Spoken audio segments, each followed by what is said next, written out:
Welcome to Campfire Football. So this is installment number 3 of the Coaches Education series that I'm involved with, the United Soccer Coaches Convention.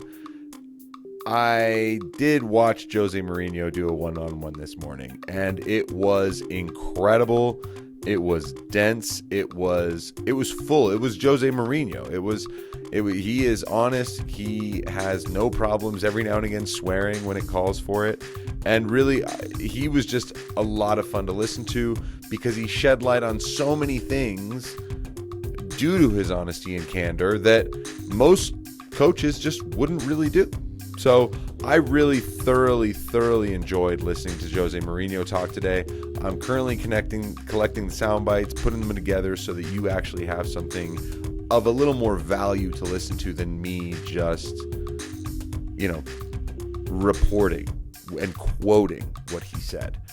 Instead, I wanted to focus a little bit on something that's a little bit more closer to me as a coach. I watched a guy called Seth Taylor. Excellent seminar he put on. It was called Parent Drama, Player Trauma. It's a terrific title. The origins and solutions of the largest problem in youth soccer, which it really is kids quitting the game early because essentially it's not fun anymore. Now, I coach U13 through U16 right? So middle schoolers who are about to get into high school. This is the age where a lot of coaches, a lot of parents start to tell them, okay, it was fun. It was the Cabbage Patch for a little while. I'm glad you enjoyed it. But now you've got to dedicate yourself. You've got to use this to try and get a college scholarship. You need this to be a very important part of your life. You need to aim for the highest levels you can because that's what you do in anything you do. And a lot of kids who have been just told to have fun with this from when they were 4 or 5, whatever, until they're 12, all of a sudden this is a major shock. It's like, okay, what was fun is now no longer fun. Now you're going to treat it totally differently because we see how it's going to positively affect your future. The problem is the players, they simply don't look at it the same way you do as a parent if that's how you've operated before. Now I'm going to come out and say this right off the bat. I am not a parent. All right. I am one of the people who is a coach who gets to watch the impact of what parents have on their kids. And I also get to listen every now and again to what the kids think of their parents. Now, if I think back to when I played, I remember times during games when I was a teenager where I would turn to my dad in the middle of a game. I would stop running, turn to him and scream, "Shut up." And then I would start playing again. And then another parent would scream to the field to me, "Just keep playing, Sebastian. Don't worry about your dad." What do you think that made me want to say to them? If you're thinking shut up, it was exactly what I wanted to say, right? But now I'm telling another parent, and then immediately I'm like, well, I can't tell that. Why don't I just tell everybody? So this is what goes through the mind of youth soccer players. This year, in 2020, we had an amazing opportunity. No parents were allowed on the sidelines in some venues. Now, this isn't every single place, but there were some venues that took the precautions for the pandemic insanely seriously. And I don't mean this in a bad way, but it was to the point where there were 6 fields on a pod. You would only have 3 alternating fields be used. Instead of being on the same sideline as your opponents, you were on opposite sides of the field. You were on opposite sidelines as the assistant referee. No parents were allowed. Only one person was allowed to be there to videotape and live stream. That was it. And when I told the kids at the beginning of the season, hey, your parents aren't going to really be allowed to come to games, unanimously, they all had a field day. All of them went nuts, like, yeah, this is awesome. No parents. And then I allowed that moment to just go for a second. And I started hearing kids talk about things that their own parents have done at games that were crazy and embarrassing and insane, and talking about their parents as if they're some immature kid that acted like a petulant, child at a soccer game once.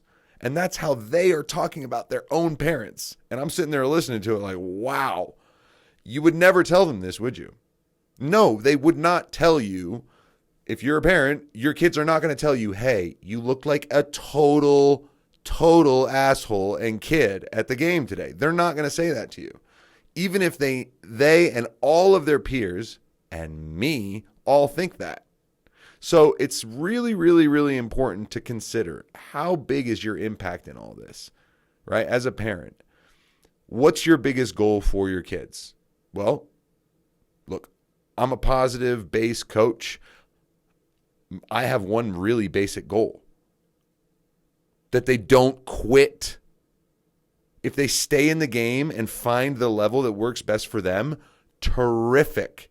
If they quit the game because they didn't meet the expectation that you or me or someone else sets for them, that's our fault. That's not theirs. So I really want everyone who's a parent, I know you want so badly to be there, to witness them, to cheer them on. But another thing I've learned, they don't want to listen to you at games. They don't seek your approval on a consistent basis at games. They seek the approval of their teammates and their coach first and foremost. If they seek yours over anyone else's, there's a big, big problem. Big. And one of the main things that Seth talked about, and this was really my biggest takeaway that I want to give to parents, is that a lot of the time, if you're bringing some kind of expectation, some kind of really hard line and standard for your kids, what he mentioned is almost always this is coming from you and the things that you did or did not achieve or wish you had. It's that vicariously living through them kind of thing. Now, I think Seth Taylor, he's a guy worth looking into. Please check him out. I think that the more that if you are a parent or if you are a coach, like you have to look at kids and be like, this is where they're enjoying themselves. And remember, as adults, like you play in an adult league and people get in fights or people don't show up or whatever. Like the best time to play sports, the most magical time is as a kid. So if you're a parent, do not for a second ruin a period of their lives that they cannot get back. It's one you won't have back, so don't ruin it for them. I say this because as a coach, I deal with this a lot. When I start my seasons, I come and I say, listen, everybody, here's how this is going to work. I don't yell at referees, ever.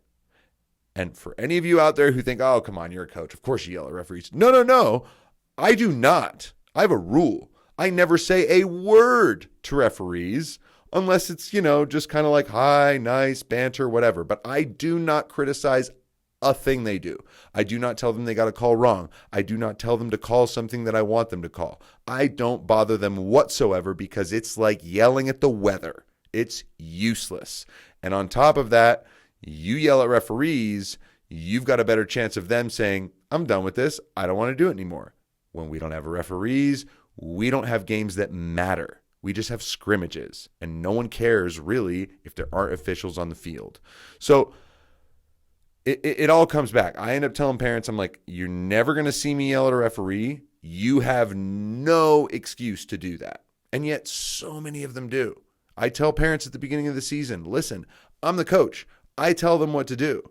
You may disagree with what I tell them what to do, but if you're telling them something that contradicts it in the game, how on earth are they going to react? Like, they are going to be so much more confused, and now they're going to play worse. Is that what you want? To confuse your kids, to make them play worse? No, of course you don't. You want them to perform to the best of their abilities. That's what they want. Now, how do we make that work together without parents being eliminated from the sidelines forever? It's really simple. Just let it be. Let it go. It's a game. There's bigger things in life to worry about. Let me as a coach try to do my job. If I'm terrible, you'll know. If I'm doing a good job, your kids will want to come back to practice. If I'm doing bad, they'll tell you they're done with the sport. But if you're doing bad, they might also tell you they're done with the sport. and it might not be my fault. So do your part and put the responsibility on me to do my job as a coach, to be a quality mentor, to be a quality teacher, to show passion for the game. If I can't do that, and you did your part being supportive, then it's pretty naked truth who's wrong and who's at fault. It would be me. But if I do my job and you don't do yours, sometimes the kids still leave the sport. And that bothers me. That worries me. And it should bother you. So, that's all I got for today. It's a little bit of a rant, but more than anything, I just wanted to mention Seth Taylor. He was excellent today. Thanks so much for everyone. This is Campfire Football. Have a good night.